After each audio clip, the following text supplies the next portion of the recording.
the last action of the game, and Maidstone United so close to what would have been a famous win. That one free kick right at the death that's been tucked home and given Chesham a point to finish this afternoon's proceedings.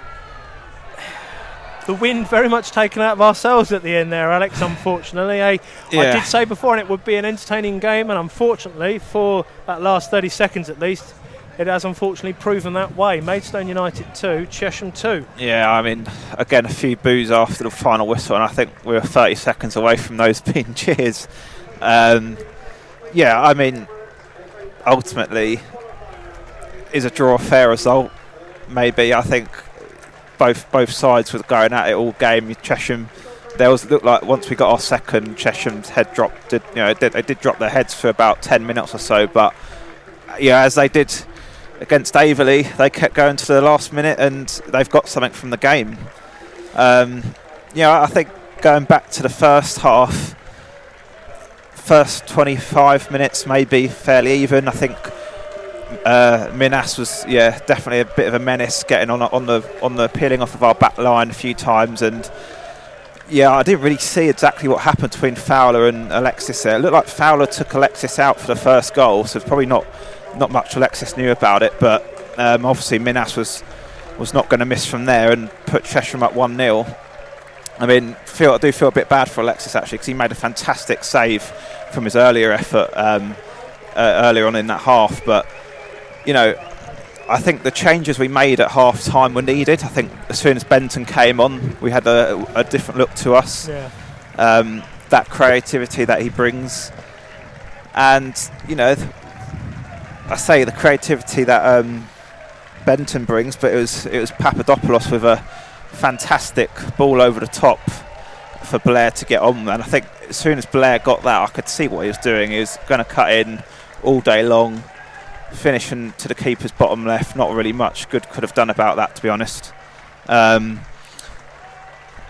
from that, our first goal, we looked, the momentum completely swung in Maidstone's favour, and we looked like we were going to win it for the next 20-30 minutes, and we nearly did with Shaq. Brilliant finish from him. Wonderful goal, wasn't it? Nice left foot blast across the keeper there, and Blair, goal and assist today, had a great performance up top. He did. I mean, that Shaq literally one touch, turn, finish. That was a fantastic goal. But as you said, unfortunately for us, this game was entertaining, and the last, literally the last kick of the game was a Chesham goal. And I did say how Joe Grant got bypassed on a few occasions by Papadopoulos first half. He's the man who seemingly turned up unannounced at the back stick to tuck that one into an empty net. Have the last laugh. He has indeed, and Chesham have managed to get themselves a point here and keep their unbeaten record on the road. Not many sides in this division at this primitive stage of the season have managed to be unbeaten, either home or away. Obviously the away record for Chesham is pretty much just as good as the Stones away record, which is probably some comfort for the Herne Bay game, and the fact that the next two or three games for the Stones, if we avoid a replay with Herne Bay, 3 away games in a row potentially. Yeah. Nearly so right here for the Stones this afternoon. Such a shame that they just couldn't hold on at the end. It's intriguing to feel about some of the decisions that were or weren't made, like the throw-in that could have happened for Ladovica, that could have led to the goal not being allowed to stand for Minas, because it would have been a throw-in instead of the play carrying on. The potential handball in the first half, potential handball right at the second half as well for a Chesham Pens. Both sides missing out on those potentially. Look forward to seeing those highlights later on to decide that.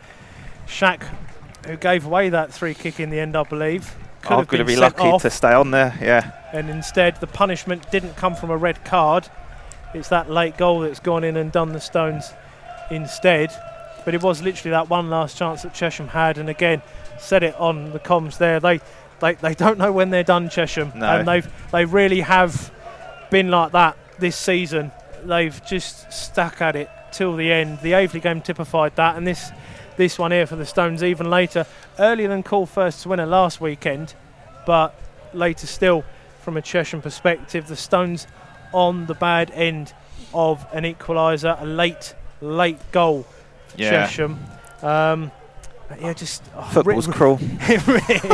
it's an SOB is football. I tell you, it's not kind. Yeah, I mean I think we probably didn't help ourselves at the end. We gave them about 3 or 4 free kicks in quite a similar position, and this is the 5 yards from our box. With defending and trying to hold a lead, sometimes attack can be the best form of defence. And you said, we've got to tighten up here and hold on to it. And you're like, you could see some of the space. Blair had a couple of runs that he could have had. There was a couple of moments where Chesham players got challenges and did the dirty, niggly little fouls to try and stop the play. And it's those moments where you think if the Stones get themselves 3-1 up, it's done, signed, sealed, delivered.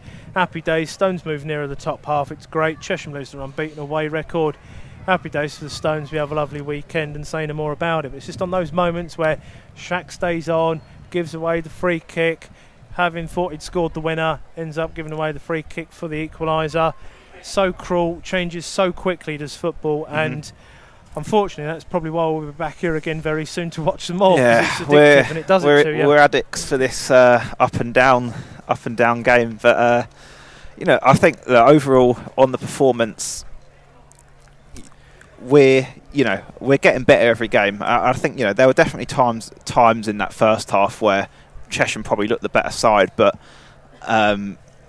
look, 2 goals, can't complain about that. I mean, only 4 games ago we were aching for a goal from one of our attackers, and now they're coming in all sorts of shapes and sizes. But it's the results offer another thing. We've got a point at least. It's not what we wanted, and probably I don't know. It's hard to tell. Did we deserve to win, or did Chesham deserve to nick a draw? It's one of those. I can't really. Well, if you're not going to defend set pieces properly, and the Stones have had a proclivity to do that a lot this season, there still needs to be more work done on that, because they've just not been switched on for the entirety. They weren't switched on for the first goal in the first place that Minas put in, because of the 2 players, Andre Jr. and Fowler, clashing with each other. Very much the same right at the end there, ball across the box, not defended properly, shouldn't come in, or certainly shouldn't be a second ball for the Stones to have to defend. So to answer your question, should the Stones have got all 3 points from that game, I'm probably going to be quite harsh on them and say no, purely from that defending. The forward play for that brief spell, that 10-15 minutes near the end of the game was great, but again, rest on your laurels at your peril, because things like that come back to bite you on the backside. And it's still an improvement of sorts for the Stones, but that first home league win is really, really needed at this stage. And I think the next time we have a league home game is going to be the Slough game on the 19th. Indeed, I believe. Seems a while away. So it does, because we've got quite a lot of away action. We've got Chris and Fred at Herne Bay next weekend.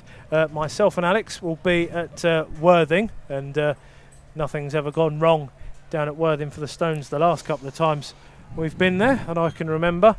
We'll be back here for Slough on the 19th, because obviously the 12th is up in the air with Torquay or the Cup, depending on how Herne Bay goes. So I think for your full debut, sir, I did promise that it would be thrills and spills. It's been an entertaining one, yeah. Unfortunately, more spills than thrills in the end, which is a bit of a shame. But again, us addicts, us loving our football, and hopefully you've loved, for the most part, what you've listened to and watched this afternoon. Enjoy the hot take, enjoy the highlights, enjoy the preview coming at the end of next week for myself and Nigel for that 3rd qualifying round clash.